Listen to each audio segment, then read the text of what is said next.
తాకట్లో ఉన్న మీ బంగారాన్ని విడిపించి ఆ రోజు ఆన్లైన్ రేటుకి కొంటాం. Sharma gold company. నమస్కారం గురుగారు. శ్రీమాత్రే నమః. గురుగారు, మరి మనకి దగ్గరలో మంగళవారం ఆశ్లేష నక్షత్రం కలిసి వస్తున్నాయి కదా. అవునండి. అలాంటి కలిసి వచ్చిన రోజులు చాలా మంచిది అని చెప్పేసి అంటూ ఉంటారు. అయితే ఆ రోజు మనం చేయాల్సిన విధి విధానాలు ఏంటి, అలాగే ఆశ్లేష బలి అని చెప్పేసి కూడా ఆ రోజునే చేస్తారు అని చెప్పేసి విన్నాను. అవును. దాని గురించి కూడా తెలియజేస్తారా? చాలా అద్భుతమైనటువంటి ప్రశ్న, తప్పకుండా తెలియజేస్తాను. ముందుగా ప్రేక్షకులందరికీ శ్రీమాత్రే నమః, శ్రీ గురుభ్యో నమః. మంగళవారము ఆశ్లేష నక్షత్రయుక్తంగా కూడుకొని వస్తే అది ఒక అదృష్ట యోగంగా భావన చేసుకుంటాము. అందులోనూ తిథి, వారానికి, నక్షత్రానికి చాలా అనుబంధం ఉంటుంది. జీవితంలో మనం కొన్ని అదృష్ట యోగాలను పొందాలి అంటే కొన్ని తిథి, వార నక్షత్రాలను మన జీవితంలో ఉపయోగించుకోవాలి. అలా ఉపయోగించుకుంటే గనక ఆ యొక్క డే వల్ల, అంటే ఆ రోజు వల్ల మన జీవితంలో అద్భుతమైనటువంటి రోజులు వస్తాయి అని చెప్పి శాస్త్రీయ దృక్పథం.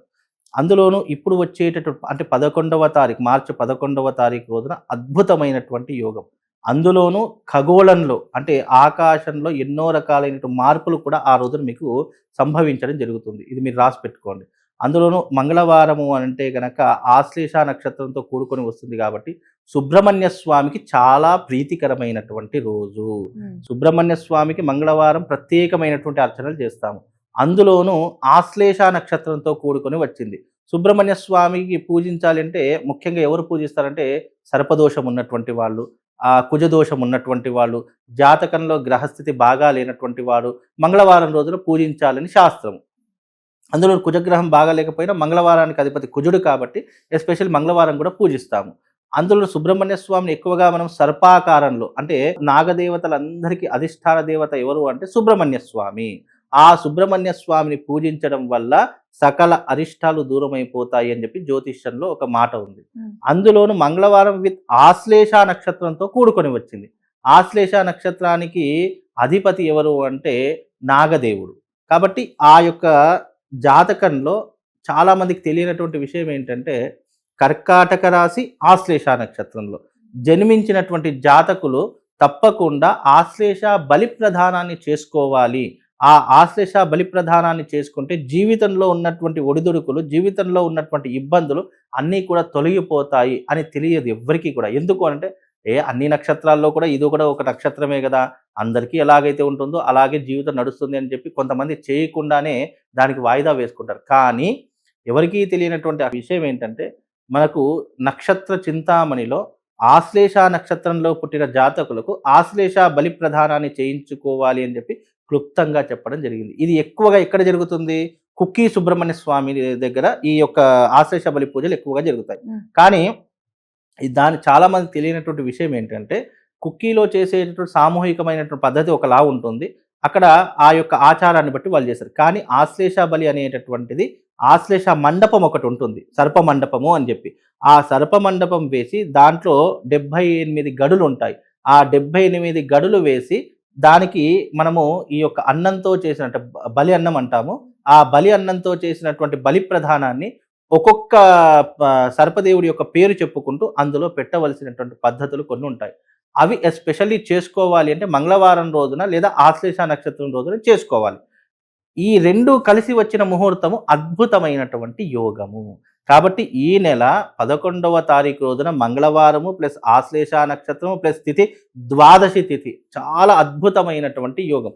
కనుక ఈ యోగంలో ఎవరైతే కర్కాటక రాశిలో జన్మించారో, ఎవరైతే ఆశ్లేష నక్షత్రంలో జన్మించారో వాళ్ళు తప్పకుండా ఆచరించవలసినటువంటి పద్ధతి ఆశ్లేష బలిని చేయించుకోవాలి. అలా చేయించుకుంటే వాళ్ళ జీవితం వృద్ధిలోకి వస్తుంది, వాళ్ళ జీవితం అభివృద్ధి వైపు పయనం చేస్తుంది. అలాగే ముఖ్యంగా ఆశ్లేష నక్షత్రంలో వాళ్ళే ఎందుకు చేయించుకోవాలి అనే సందేహం కూడా చాలా మందికి రావచ్చు. నక్షత్ర జ్యోతిష్యంలో ఆశ్లేష నక్షత్రంలో పుట్టినటువంటి జాతకులు వాళ్ళ గురించి కొన్ని విషయాలు చెప్పడం జరిగింది. ఆశ్లేష నక్షత్రంలో పుట్టిన జాతకులు చాలా తెలివైనటువంటి వారు, అద్భుతమైనటువంటి ఆకర్షణ రూపం గలవారు. అంటే ఆకర్షణ అంటే చాలా అద్భుతమైన అందంగా ఉండేటటువంటి వారిలో ఆశ్లేష నక్షత్రం వాళ్ళు ఉంటారు. అందులో మగవాళ్ళు కావచ్చు, ఆడవాళ్ళు కావచ్చు. అలాగే ఈ ఆశ్లేష నక్షత్రంలో పుట్టినటువంటి వాళ్ళు చాలా తెలివి పరులై ఉంటారు. ఎలాంటి జటిలమైనటువంటి సమస్యనైనా సరే ఇట్టే దాన్ని పరిష్కరించుకునేటటువంటి తెలివితేటలు చాలా చక్కగా ఉంటాయి. కానీ ఇన్ని లక్షణాలు ఉన్నటువంటి వారు ఎవరైతే ఆశ్లేష నక్షత్రంలో ఉన్నారో వాళ్లకు ఎంత తెలివైతే ఉంటుందో, ఎన్ని రకాలైన పాజిటివ్ పాయింట్స్ ఉన్నాయో అవే రకమైనటువంటి నెగిటివ్ పాయింట్స్ కూడా వాళ్ళ జీవితంలో ఏర్పడతాయి.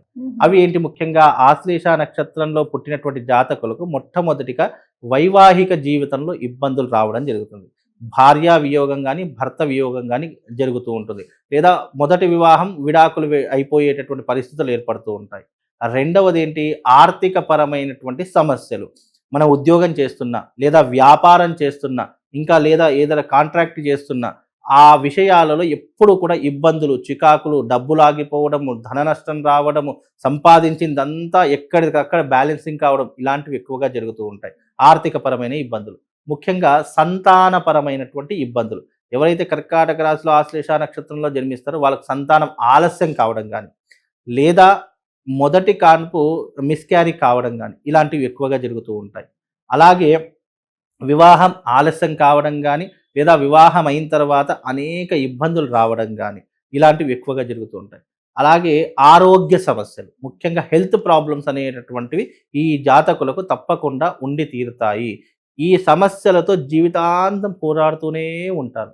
అలాంటి వాటికి చెక్ పెట్టాలంటే, అలాంటి వాటిని పూర్తిగా మనం నయం చేసుకోవాలన్నా, దూరం చేసుకోవాలన్నా, ఇదిగో ఆ కర్కాటక రాశి ఆశ్లేష నక్షత్రంలో పుట్టిన జాతకులు ఈ మంగళవారం రోజున విశేషమైనటువంటి ఆశ్లేష నక్షత్రము ద్వాదశి రోజున వస్తుంది కాబట్టి ఇది ఒక పరమ పవిత్రమైనటువంటి రోజు. మామూలుగా ఎవ్రీ మంత్ ఆశ్లేష నక్షత్రం వస్తుంది, ఎవ్రీ మంత్ మంగళవారం వస్తుంది, ప్రతి వారం మంగళవారం వస్తుంది. కానీ మంగళవారం విత్ ఆశ్లేష నక్షత్రం కూడుకొని రావడం చాలా అరుదు. వస్తాయి కానీ చాలా అరుదుగా వస్తాయి. అలా వచ్చినప్పుడు దీనిని మనం ఉపయోగించుకుంటే, ఎవరైతే ఆశ్లేష నక్షత్రంలో పుట్టిన జాతకులు ఉంటారో ఈ రోజును వినియోగించుకుంటే వాళ్ళ జీవితంలో ఉన్నటువంటి గండాలు, ఇబ్బందులు, సమస్యలు అన్నీ కూడా దూరం అయిపోతాయని జ్యోతిష్య శాస్త్రంలో మనకు చెప్పడం జరిగింది. కాబట్టి ఈ రోజును గనక వినియోగించుకుంటే మనకు అదృష్టంతో పాటు శుభయోగాలు కూడా కలుగుతాయి. కాబట్టి ఎవ్రీ మంత్ ఆశ్లేష బలులు జరుగుతాయి. ఆ జరిగేదానికి దీనికి చాలా వ్యత్యాసం. ఎందుకంటే మామూలు రోజుల్లో చేసుకునే పద్ధతులు ఒకలాగా ఉంటే, స్పెసిఫిక్గా ఈ మంగళవారం జరిగేటటువంటి ఆశ్లేష బలికి శక్తి ప్రాధాన్యత ఎక్కువగా ఉంటుంది.